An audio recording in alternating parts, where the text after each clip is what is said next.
Hello everyone, welcome back to my channel. So today we will be discussing on the topic of decoding China lesson for a vulnerable India. आज है 8th of August, देख लेते हैं आज के news discussion में क्या है।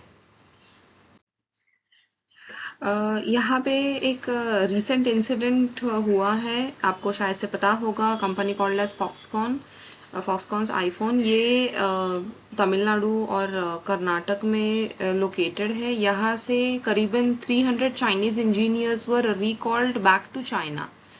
ओके, तो अभी आप सोचोगे कि एक कंपनी है, वहां से अपने जो एम्प्लॉयज है वो कंपनी ने वापस बुला लिए गए, so what is a big deal.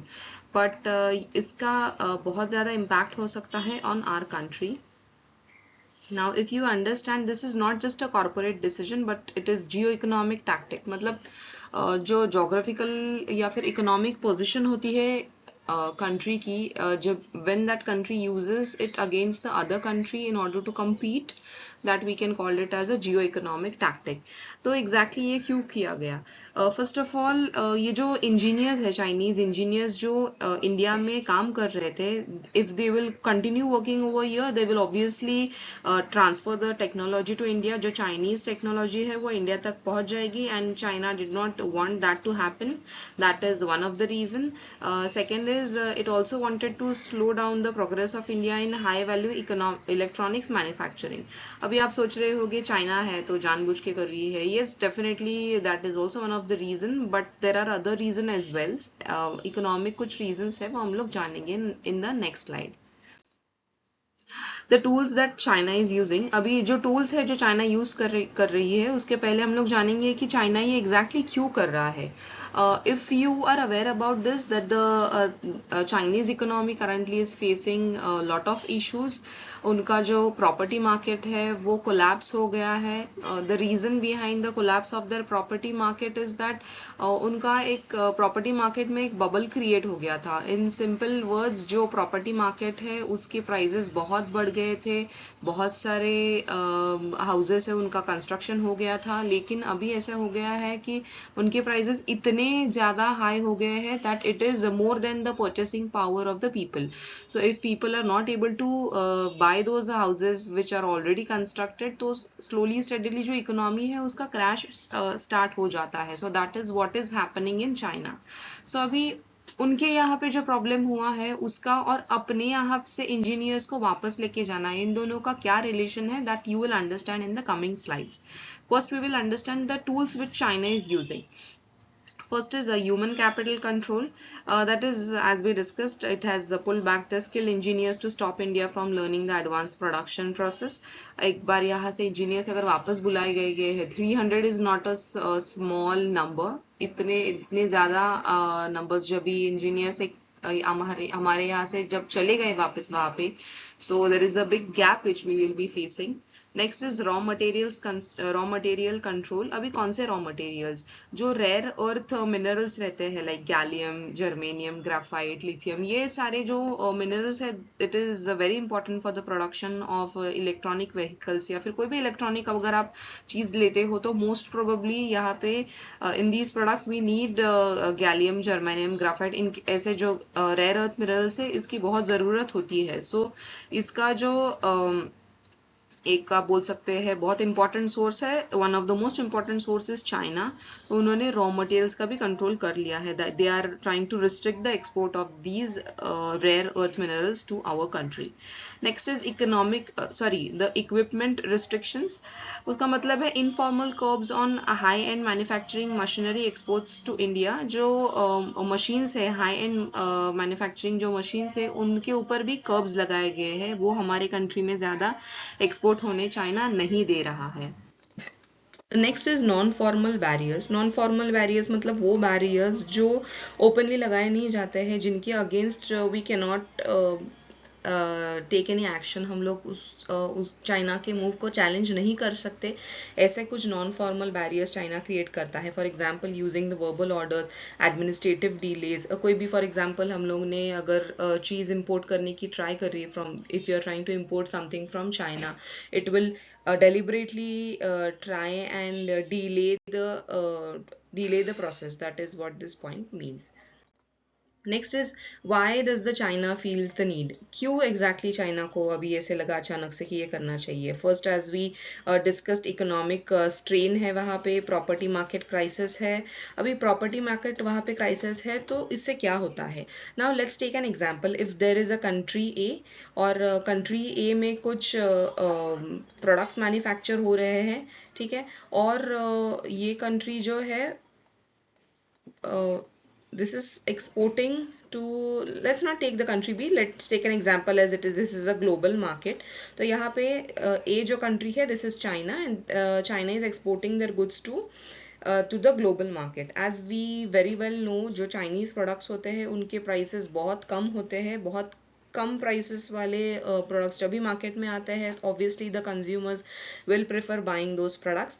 तो अभी चाइना को क्या करना है, उनके खुद के मार्केट में अगर डिमांड कम हो गई है, the purchasing power of the people has fallen drastically, तो उनके यहाँ पे जो बहुत ज़्यादा प्रोडक्शन हो चुका है उनका वो क्या करेंगे. जो ओवर प्रोडक्शन जो है, दैट इज़, ये जो नेक्स्ट पॉइंट है यहाँ पे you will understand, over production versus low domestic consumption. वहाँ पे उनके अगर खुद के डोमेस्टिक इकोनॉमी में कंजम्पशन अगर फॉल हुआ है, so they will definitely try to export their products more to the other countries. So अगर यहाँ पे वो एक्सपोर्ट कर रहे हैं तो एक सिंपल बात है, they are trying to wash out India. उनको इंडिया का कंपटीशन नहीं चाहिए in the global market. That is the reason they are trying to curb the manufacturing power of India by not exporting the, for example the rare earth minerals as we discussed in the previous slide. ये सभी चीज़ें China अभी क्यों कर रहा है, now I am sure you must have understood. Next is heavy reliance on exports for government revenue, social welfare and military spending. जो export होने के बाद what ever China earns, China is heavily dependent on those earnings for, it is their government revenue, they use that money for the social welfare schemes and also military spending. तो ये सारे sectors affect होंगे China के if China would have not taken these steps. That is the reason China is doing so. ये एक point है. One more point, that is demographic pressure. Demographic का मतलब है anything which is related to population. तो उनके यहाँ पे पहले जो पॉलिसी थी, that is one child policy, उनके यहाँ पे जो थी that is abolished long back in 2016-17, लेकिन उसका असर आज भी देखने को मिल रहा है, दैट इज एजिंग पॉपुलेशन. तो अगर एजिंग पॉपुलेशन है, that also creates stress on economy. For example, care economy के ऊपर स्ट्रेस आ जाता है, क्योंकि जितने बीमार रहेंगे उतना ज़्यादा मेडिकल एक्सपेंसेस होगा, in simple words. Trade surplus reality close to $1 trillion, but driven by weak internal demand and overcapacity. Overcapacity मतलब प्रोडक्शन इतना बढ़ गया है लेकिन इंटरनल डिमांड उनके कंट्री में कम हो गया है. That is the reason they want to export more, so they are trying to curb India. Okay, so जैसे हम लोग ने इसके पहले डिस्कस किया था that China dumps its cheap products globally in order to maintain the market share. और उनका जो ओवर कैपेसिटी है, over capacity in terms of production, this becomes a weapon to crush the competition. And in this situation any serious competitor like India, this is treated as a threat to economic stability. So basically ये जो China ने step उठाया है, that is in order to maintain their own economic stability. Now अभी ये जो China ने किया है, what are the complications for India, इसके एग्जैक्टली कॉन्सिक्वेंसेस क्या है अपने ऊपर और क्या प्रॉब्लम्स क्रिएट हो सकती है वो हम लोग देखते हैं. अगर आपने मेरा कल का वीडियो देखा रहेगा, we have also discuss the issue about tariffs on Indian goods जो यूएस ने लगाए हैं. अभी उसका it has increase its tariff to 50%. ये एक इशू है. बट उन्होंने जो टैरिफ लगाए हैं ये मतलब यूएस ने जो टैरिफ लगाया है इंडिया पे, but US gave China a 90-day exemption. ये 90 days एग्जेम्पशन में जो इंडिया एज अ थ्रेट जो चाइना देख रहा है ये बहुत कम हो जाता है. ये थ्रेट परसेप्शन जो है that is immediately reduced because China को 90-day एग्जेम्पशन मिला है अनलाइक इंडिया. सो ये 90 days में it is trying to gain some more exemptions in with the help of the bilateral talks with USA. Next is India is still dependent on imports for critical manufacturing inputs like chips, semiconductor, sensors. ये सब के लिए हम लोग अभी भी हम लोग imports के ऊपर depend हैं. We should be self-sufficient in coming future. Now, what are the gaps which are in India? First is infrastructure issues. Infrastructure जो हमारा है it is not perfectly up to the mark, वहाँ पे भी बहुत सारे इम्प्रूवमेंट नीडेड है. Next is bureaucratic delays. मतलब for example if a single project is about to be started, वो इजीली स्टार्ट नहीं होता है. There is no single window clearance. This takes a lot of time because of the bureaucratic delays. ये नहीं होना चाहिए because business इसकी वजह से अफेक्ट होता है. Next is lack of deep manufacturing system. हमारे यहाँ पे मैन्युफैक्चरिंग सिस्टम का जो complete ecosystem है that is not that developed. उसके बाद next is make in India still heavily reliant on help from outside India. This means make in India मतलब क्या, we want to reduce our dependence on the outside world by manufacturing in our own country. लेकिन manufacture करने के लिए if we are dependent for the raw materials from outside, in a way we are dependent on others. Okay. So यहाँ पे इस चीज के वजह से what is the lesson which we learn? China moves are strategic and calculated in order to protect its own core economic and political interest. India just cannot rely on geopolitical positioning as an alternative to China. India ऐसे दूसरे के ऊपर depend नहीं रह सकता है. What we need to do is हमारा खुद का इंफ्रास्ट्रक्चर अपग्रेडेशन नेसेसरी है. We need to reduce the import dependency. We should strengthen our own high-tech manufacturing base and strategic economy भी हमारा अच्छे से हम लोग ने बिल्ड करना चाहिए.